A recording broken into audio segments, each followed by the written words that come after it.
નમસ્કાર ખેડૂત મિત્રો, સ્વાગત છે બધા મિત્રોનો અમારી યુટ્યુબ ચેનલમાં. હું છું આપનો મિત્ર ભાવિક વઘાસિયા. તો મિત્રો, ખાસ કરીને આ વિડીયોના માધ્યમથી આપણે વાત કરવાની છે રાજ્ય સરકાર દ્વારા ખેડૂતો માટે મોટું પેકેજ જાહેર કરવામાં આવ્યું છે. તો આ પેકેજ કયા કયા જિલ્લાઓને લાભ મળશે, કેટલા ગામને લાભ મળશે અને કેટલી રકમ કયા વિસ્તારોમાં મળવા પાત્ર રહેશે તે વિશેની સંપૂર્ણ માહિતી વિડીયોમાં જોશું. તો જે પણ મિત્રો નવા છે તે ચેનલને સબસ્ક્રાઇબ કરી લેજો. તો મિત્રો, ખાસ કરીને આપણે જોવા જઈએ તો ઓગસ્ટ અને સપ્ટેમ્બર મહિના દરમિયાન ખાસ કરીને ડિપ્રેશન સિસ્ટમ જે આગળ જતા વાવાઝોડા લેવલ સુધી મજબૂત થઈ હતી અને આ સિસ્ટમના કારણે અનેક ક્ષેત્રોમાં ભારેથી અતિશય ભારે વરસાદને કારણે તીવ્ર મેઘતાંડવ જોવા મળ્યું હતું. તો આને કારણે જે વરસાદ થયો હતો તેના કારણે ખેડૂત મિત્રોને ખૂબ જ મોટા પ્રમાણમાં નુકસાન થયેલું જોવા મળ્યું હતું. તો મિત્રો, ખાસ કરીને જોવા જઈએ તો અત્યારે જે રાજ્ય સરકાર દ્વારા SDRF અને જે રાજ્ય સરકાર મારફત દ્વારા જે પેકેજ જાહેર કરવામાં આવ્યું છે તે મુજબ 947 કરોડ રૂપિયાનું પેકેજ 5 જિલ્લાઓ માટે જાહેર કરવામાં આવ્યું છે અને તેમાં ખાસ કરીને પંચમહાલ છે, વાવ, થરાદ, કચ્છનો ભાગ છે, તેમજ ખાસ કરીને જુનાગઢ જિલ્લો છે. આ બધા જિલ્લાઓ છે તેમાં ખૂબ જ મોટા પ્રમાણમાં નુકસાન થયું હતું.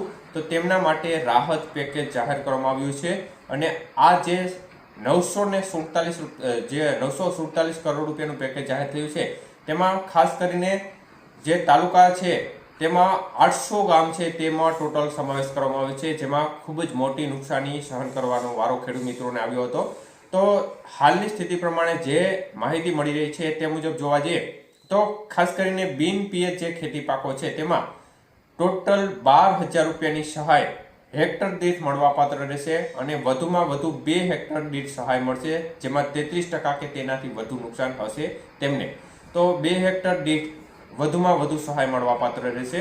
જ્યારે પિયત પાકો છે તેમાં ખાસ કરીને જે ચોમાસાના સમયગાળા દરમિયાન નુકસાન થયું છે તેમાં 22,000 રૂપિયા પ્રતિ હેક્ટર દીઠ સહાય મળવાપાત્ર રહેશે અને વધુમાં વધુ 2 હેક્ટર સુધીની સહાય મળવાપાત્ર રહેશે અને તેમાં પણ 33% કે વધુ નુકસાન થયું છે તેવા ખેડૂતોને 22,000 રૂપિયા મળશે. જેને ઓછું નુકસાન છે તેની રકમ છે તે થોડી ઓછી હોઈ શકે છે.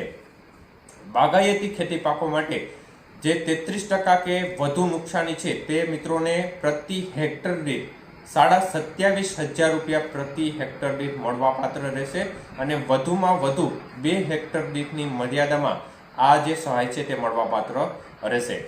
વાત કરીએ જે ખાસ કરીને જે ઉત્તર ગુજરાતના ભાગો છે તેમાં પિયતમાં આપણે જોવા જઈએ કે પાણી ભરાયેલું લાંબા સમય સુધી રહ્યું હતું, જેના કારણે ખેડૂત મિત્રોને વ્યાપક પ્રમાણમાં નુકસાન થયું હતું. તો તેવા જે ખેડૂત મિત્રો છે તેમને હેક્ટર દીઠ વધુમાં વધુ જે પાણી ભરાયેલા જે વિસ્તારો હતા, ઘણા સમય સુધી પાણી ભર્યું હતું અને પાકો નિષ્ફળ ગયા હતા, તેવા ખેડૂત મિત્રોને હેક્ટર દીઠ 20,000 રૂપિયા અને વધુમાં વધુ 2 હેક્ટર દીઠ સુધીની સહાય મળવાપાત્ર રહેશે. એટલે આ પ્રકારની સહાયની સરકાર દ્વારા 947 કરોડ રૂપિયાના પેકેજની જાહેરાત કરી છે. તો સાચા અર્થમાં આ સહાયનો લાભ ખેડૂત મિત્રો સુધી પહોંચે છે કે નહીં તે પણ જોવું રહ્યું, કારણ કે અનેક ક્ષેત્રોમાં નુકસાનનો જે આંકડો હતો તે ખૂબ જ મોટા પ્રમાણમાં જોવા મળ્યો હતો. જૂનાગઢના ગ્રામ્ય વિસ્તારો છે તેમજ ખાસ કરીને ઉત્તર ગુજરાતના વાવ, થરાદ આજુબાજુ પણ રીતસરનું મેઘતાંડવ જોવા મળ્યું હતું. કચ્છના રાપર આજુબાજુ પણ તીવ્ર મેઘતાંડવ જોવા મળ્યું હતું અને આને કારણે અનેક ક્ષેત્રો એવા હતા જે 15 ઇંચ સુધીના વરસાદના આંકડા, 15-16 ઇંચ સુધીના વરસાદના આંકડા ખૂબ જ ટૂંકા ગાળાની અંદર જોવા મળ્યા હતા અને વ્યાપક પ્રમાણમાં નુકસાનને કારણે ખેડૂત મિત્રોની જે હાલત છે તે ખૂબ જ કફોડી બની ગઈ હતી.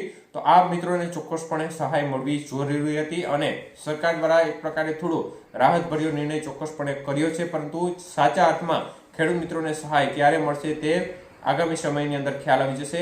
તો ચોક્કસપણે એક સારો નિર્ણય ચોક્કસપણે ગણી શકાય અને દર વખતે તાત્કાલિક જ્યારે નુકસાન થયું હોય, આ પ્રકારની સ્થિતિ બની હોય તો તાત્કાલિક સર્વે કરી અને તાત્કાલિક ધોરણે સહાય કરવામાં આવે તો ખેડૂત મિત્રોને ચોક્કસપણે આ જે રૂપિયા હોય છે તેમનો લાભ મળતો રહે અને સમયસર મળે તો તેમને જે નુકસાન થયું છે તેમાં પણ ઉપયોગમાં લઈ શકે છે.